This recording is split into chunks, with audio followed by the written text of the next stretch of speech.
Hello everyone. My name is Muskan, and you're watching Knowledge is Code. So, today in this video, we will see the expected cutoff of a geography entrance, and we will discuss about the counseling or number of students who are mainly called for the counselling, right. कितने बच्चों को counselling के लिए बुलाते हैं, counselling की date and cut off क्या होगी, बिकॉज आप लोगों के बहुत सारी क्वेश्चंस हैं और भी क्वेश्चंस हैं, राइट।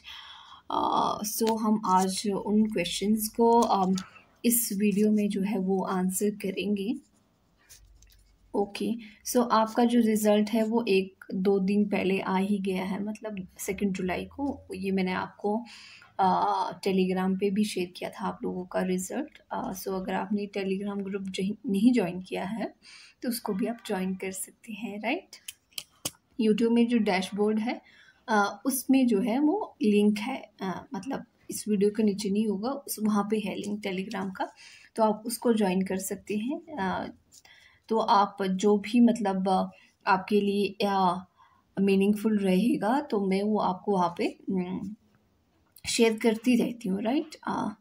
सो ये आपका जो है वो रिज़ल्ट है।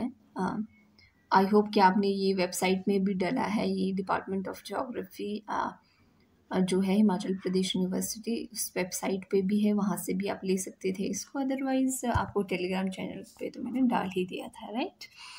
सो मार्क्स जो है वी वर थिंकिंग कि इस बार जो है वो कट ऑफ काफ़ी हाई जाएगी, लेकिन ऐसा नहीं था। कट ऑफ जितनी मतलब पिछले साल गई थी आपकी, या फिर उससे पिछले साल, almost more and less same ही है। हाईएस्ट जो स्कोर आपके बन रहे हैं that is 42, right. It means जो स्कोर है वो 84 है, राइट। आउट ऑफ 100 अगर हम देखें तो एंट्रेंस में 84 है, तो 50% में से ही 42 आपका जो बन रहा है हाईएस्ट, वो 42 बन रहा है, राइट। सो अब जो 30 वाले हैं या फिर उससे कम वाले हैं, या फिर 32 या 34 वाले भी हैं, या 36 वाले हैं, उन लोगों को ये डाउट है कि हमारा सिलेक्शन होगा कि नहीं, राइट। अब उनका सिलेक्शन होगा कि नहीं वो हम आगे वाली स्लाइड में डिस्कस करेंगे। सो ये आपका रिज़ल्ट है, जिसमें कि आपके जो है काफ़ी बच्चों ने पार्टिसिपेट जो है वो किया था। सो आई होप, अब मैं ये मान के चलती हूँ, ये तो आपने देख ही लिया है। अब हम डिस्कस करते हैं आपका आगे काउंसलिंग और आपके कट ऑफ के बारे में, राइट।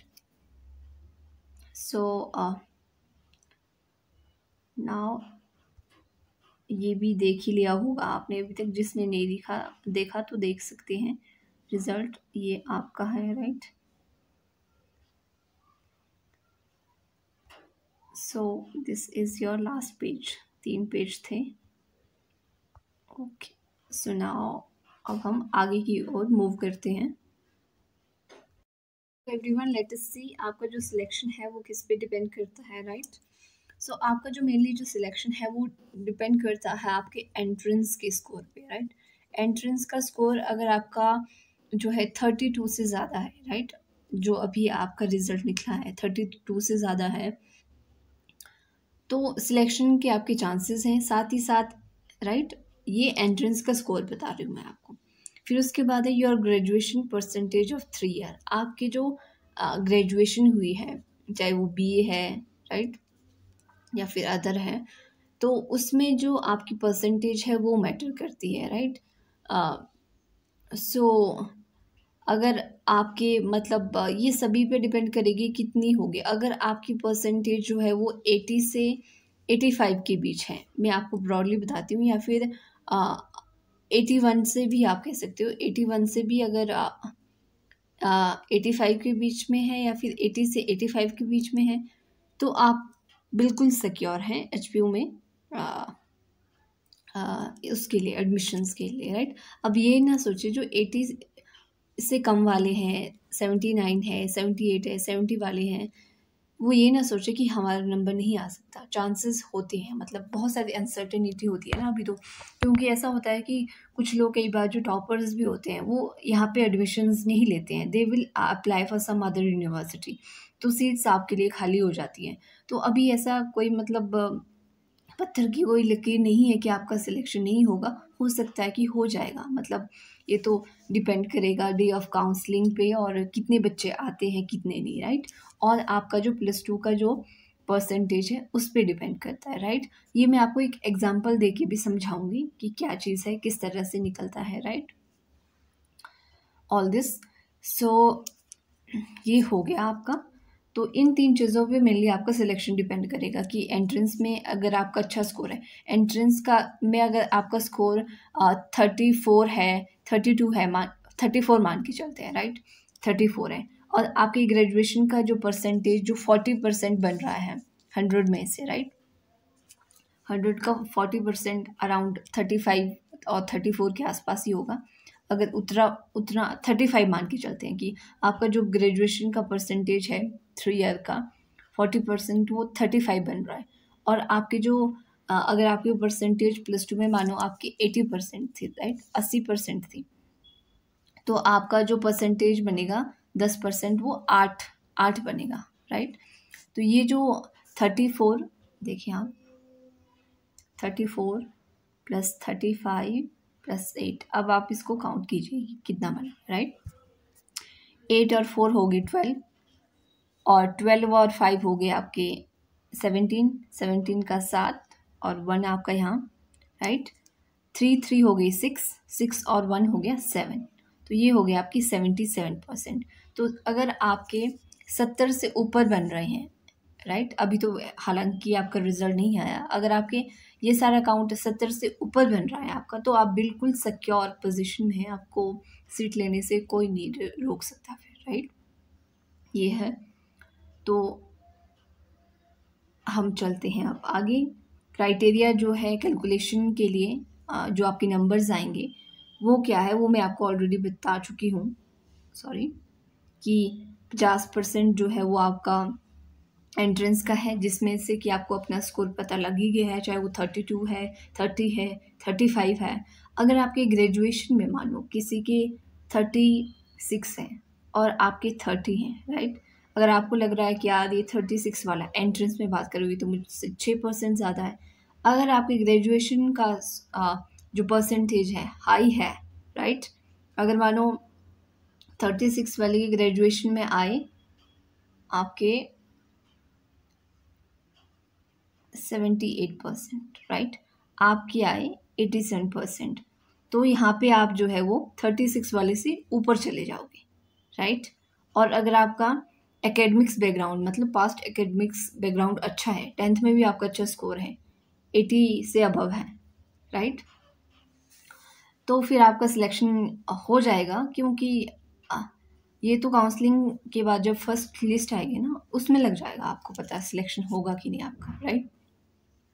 तो अभी डरे नहीं आपका, अगर आपका जो ये 50% जो अभी बचा है ग्रेजुएशन का और आपके +2 का, अगर ये आपके पास अच्छा बैकअप है, आपके अच्छे मार्क्स बन रहे हैं यहाँ पे, तो फिर आपको टेंशन लेने की ज़रूरत नहीं है। अगर आपके एंट्रेंस में कम भी नंबर है, 30 भी नंबर है, तो कोई बात नहीं।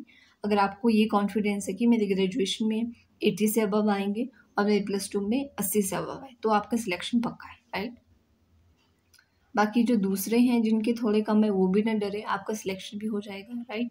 ऐसा कुछ भी नहीं है आपको, मतलब अगर आपने हार्ड वर्क किया है तो आपको पे ज़रूर होगा, राइट। और इसी के साथ साथ मैंने आपको और एक बात बतानी थी, वो ये कि कुछ बच्चे कह रहे थे कॉलेज के लिए एडमिशन्स का, राइट, उन्हें लग रहा है कि उनका सिलेक्शन एचपीयू में नहीं हो पाएगा। Now they are looking forward for the colleges कि वहाँ वो कहाँ पे जो है ज्योग्राफी के लिए एडमिशन्स ले सकते हैं। तो इसके लिए मेरे आपके लिए मेरी यही एडवाइस है, जिस कॉलेज में भी, मतलब हालांकि ज्योग्राफी पूरे कॉलेजेस ऑफ हिमाचल प्रदेश में अवेलेबल नहीं है एमए करने के लिए, राइट। कुछ सिलेक्टेड कॉलेजेस हैं, जैसे आपका रामपुर कॉलेज है, आपका नाहन कॉलेज है, आपका धर्मशाला है, तो वहाँ पे वो जो कॉलेजेस हैं उनकी वेबसाइट को आप देखते रहें, राइट। देखें कि कब वो जो है फॉर्म निकाल रहे हैं, तो आप उनको फिल कीजिए, राइट। जहाँ भी आपको मौका मिल रहा है आप वहाँ पे फिल कीजिए, और आपके जो भी फॉर्म हैं, डॉक्यूमेंट्स हैं, उनको सबमिट कीजिए ऑनलाइन, तो फिर आप डे ऑफ काउंसलिंग आप वहाँ पे भी जा सकते हैं, राइट। अदर दिन द हिमाचल प्रदेश यूनिवर्सिटी आप पंजाब यूनिवर्सिटी के लिए भी अप्लाई कर सकती हैं, आपको अच्छा एक्सपोजर मिलता है, राइट।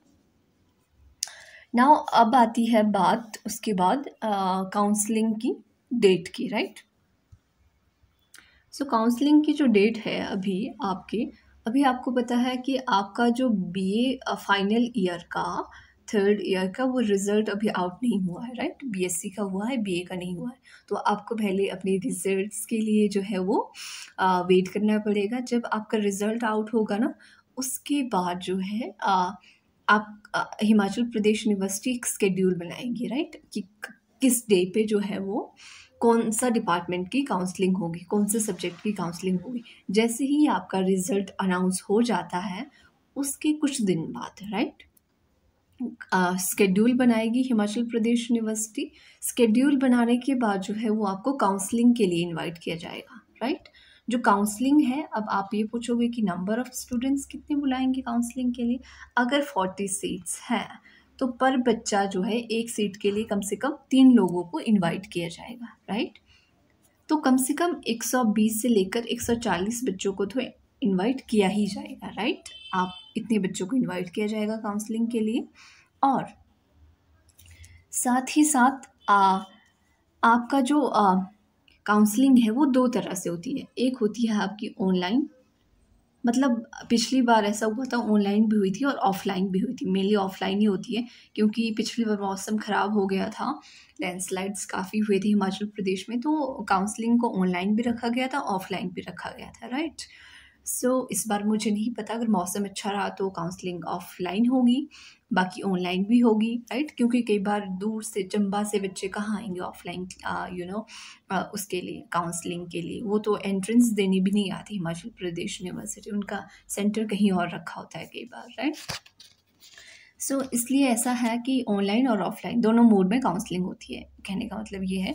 और फिर आपकी बात करते हैं number of seats category wise, right, किस तरह से होती है। देखो, फर्स्ट जो 5 सीटें होंगी वो ओपन सीट्स होती है, ओपन फॉर ऑल, राइट।